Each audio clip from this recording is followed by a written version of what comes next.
guys, we're here at GenCon 2016 at the Steamforged Games booth with one of our favorites, DC, David Carl, who has designed, or at least partly designed, this game called Shadow Games.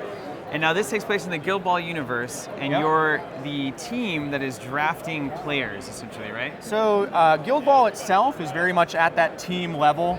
The mat here that's under the game is for Guild Ball, and you play out on the pitch, as we saw at previous shows. Battles between the teams, trying to score goals, trying to take down your opponents. We're a step removed. I like it. Yeah, these already are the shadow games of the free cities.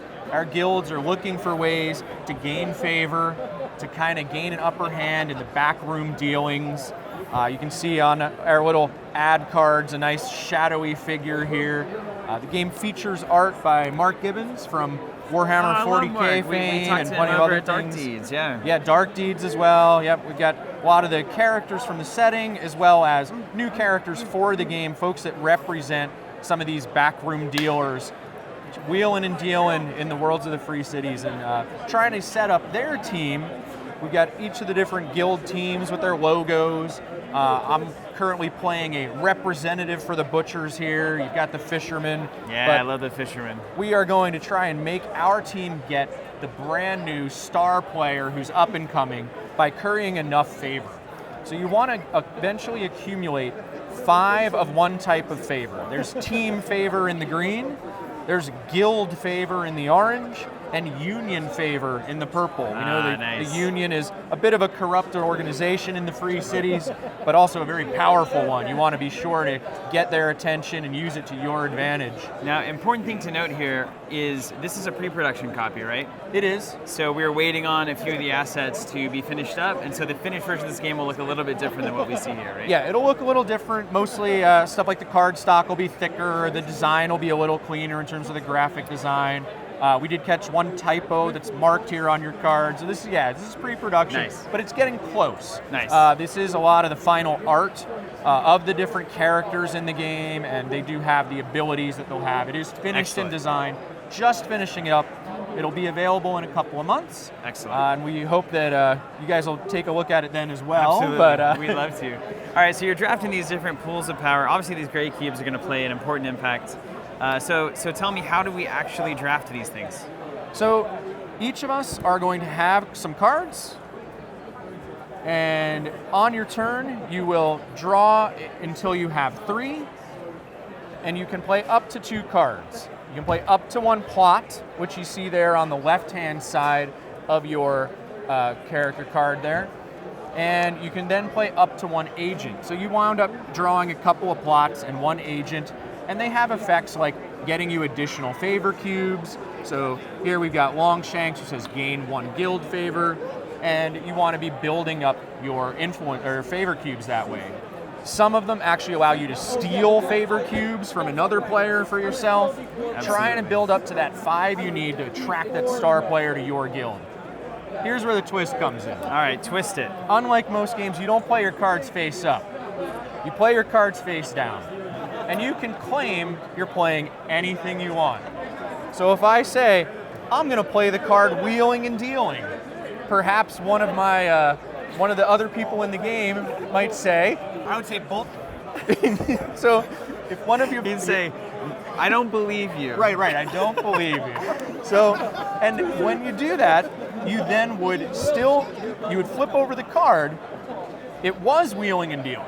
Okay. So I get to take from Jordy any 1 favor cube I want, and then it still resolves. If, however, I said, I'm playing Wheeling and Dealing, and Jordy said I wasn't, and I was lying, then he would get to steal 1 of my cubes instead. Excellent. So you kind of have this back and forth of the favor.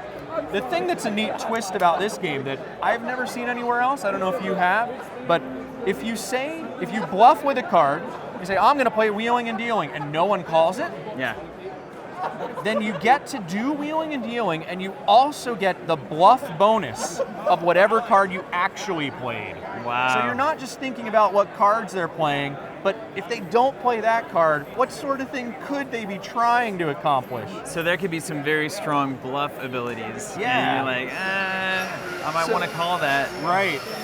So for example, if I was trying to get a lot of team favor, the green cubes, I might say I have a captain who lets me steal a green cube, but I might use a card that its bluff bonus is I gain a green cube from the center.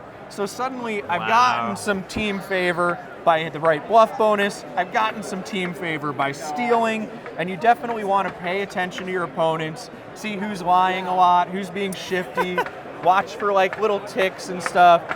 Some people are better at bluffing than others.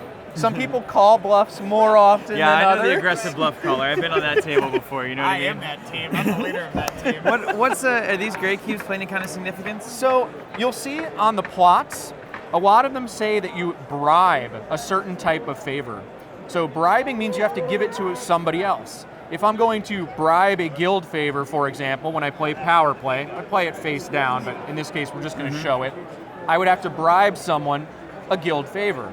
I don't want to bribe it to you, because that gets you too close to winning the game, but I could bribe it to Jordy, because he's not going to win anyway. Yeah. So the one that says bribe one union favor says you cannot be targeted by agents until the next turn. So people can't play any steals against you, they can't do any agent bluff bonuses against you. So these are, again, not final components, but we're going to have some sort of protection token, and these are what we're using for our current protection tokens. I see, okay. So that would keep you safe for a whole round from any sort of shenanigans people want to pull on you. Excellent. Note, however, it doesn't protect you, though. If you lie and we catch you, you still lose favor. Certainly. Well, what's your favorite thing about this particular game? I know you played, DC, I know you played so many games in your life. Yeah. Why would you come to the table with this one? So I like games that are very social. Yeah. Games like Werewolf Mafia, that sort of thing, where you're really watching the people as much as you are playing the game. And a lot of the card games that incorporate that element tend to then kind of lose a bit of the card game feel. And I think this game brings those things together by having a reason to bluff with the bluff bonus rewarding you, and then also having reasons to watch your opponents carefully, because catching them in a bluff helps you to actually win the game. Perfect. So I think it's the right marriage of those two elements, and I think you'll really enjoy it. All right, DC. Well, hey, thank you so much. Thank you. We're at Steamforged Games here, GenCon 2016. Thank you for watching, guys. We got more coming, so stay tuned.